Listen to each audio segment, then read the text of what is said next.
Liberty and freedom in sustainable development. A decentralized, fully localized, and autonomous system is certainly beneficial when introducing systemically sustainable human growth and development, but its efficacy hinges on the preservation of individual freedom and liberty. This type of organizational structure must prioritize sustainability, but at the same time ensure that individuals, the family unit, and local communities can each thrive and grow within a framework that respects both their individual and communal autonomy. By empowering people at the most basic levels of society, such a system encourages active participation in economic, environmental, and sociological development initiatives. It further fosters a personalized and intimate sense of ownership, aligning programs and policies with local needs and perspectives in ways that improve their relevance, acceptance, and longevity. In this business model, individuals are given the resources, opportunities, and support needed to develop according to their unique values and cultural norms. By allowing local communities to structure their people's organizations autonomously, the system grants them the flexibility to identify and address specific challenges, facilitating meaningful contributions to sustainable development. However, achieving systemically sustainable human growth and development and reaching or exceeding the UN Sustainable Development Goals across multiple regions still requires some degree of centralized oversight to ensure cohesion and facilitate cooperation. The role of a centralized national foundation, therefore, becomes one of support and coordination rather than control, working with the people's organizations to align local initiatives with broader objectives and ensure that national and international development goals are achieved without imposing undue restrictions on local autonomy.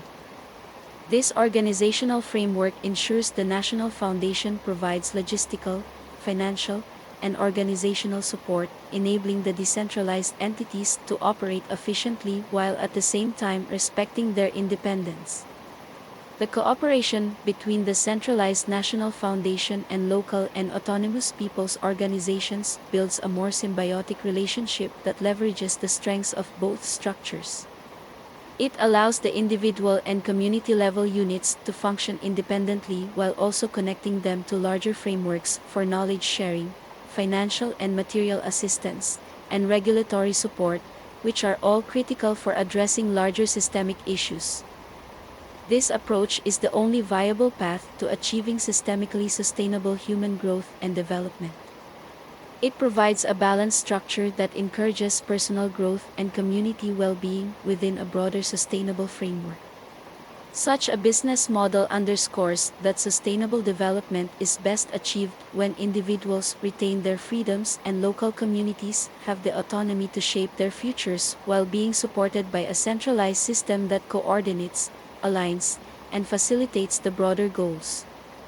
By bridging centralized support with localized empowerment, this model fosters development that is not only sustainable but deeply rooted in the well-being of the individual and the collective community, aligning with both local and universal aspirations for a sustainable future. Ensuring the freedom of the individual, the family, and the local government unit in cooperation with the fully autonomous people's organizations serves to foster an environment in which sociological support for development initiatives can flourish. This framework values the distinct roles and rights of each societal component, from individuals and families to community-based organizations, thereby encouraging genuine, personal, and a vested interest in sustainable initiatives. When the rights of individuals and local communities are protected, their engagement and support for development programs become both authentic and resilient. By grounding programs in the specific needs of the communities within the constraints of the local context, there is a correlative alignment between sustainable development goals and the lived realities of the communities involved, enhancing the overall efficacy and a wider, more personal acceptance of these efforts. The freedom of the individual serves as the foundational layer for sociological support, as individuals who feel respected and valued are more likely to engage actively in programs that affect their lives and livelihoods in terms of local civic participation. This personal liberty, coupled with the stability and identity offered by and secured within the family unit when it is applicable, ensures that each person and their unique perspective and perception can contribute to the formulation and implementation of the Sustainable Development Goals. Such participation not only lends credibility to these initiatives but also enhances their cultural relevance, as people are better able to more freely express their needs and priorities without fear of external imposition on the unique individual human experience.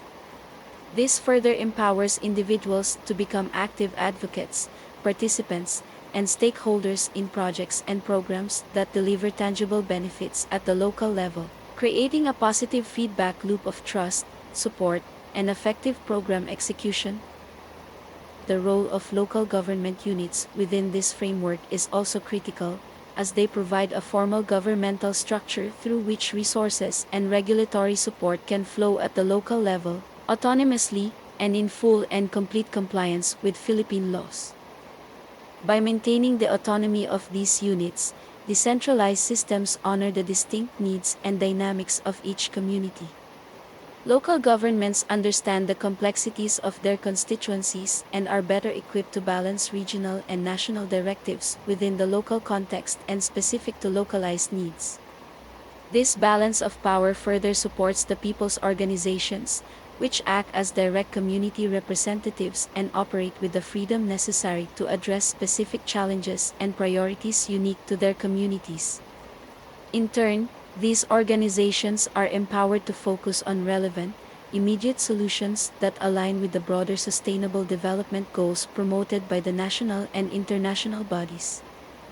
Such an integrated and adaptive system, in which the people's organizations operate with full autonomy, yet remain in cooperative alignment with local government units, national structures, and even for international efforts of sustainable development, generates a powerful network of mutual accountability.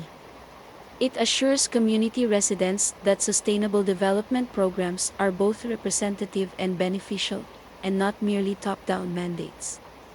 This approach fosters sociological support by demonstrating that programs are implemented not to exert control but to enhance the welfare of the people.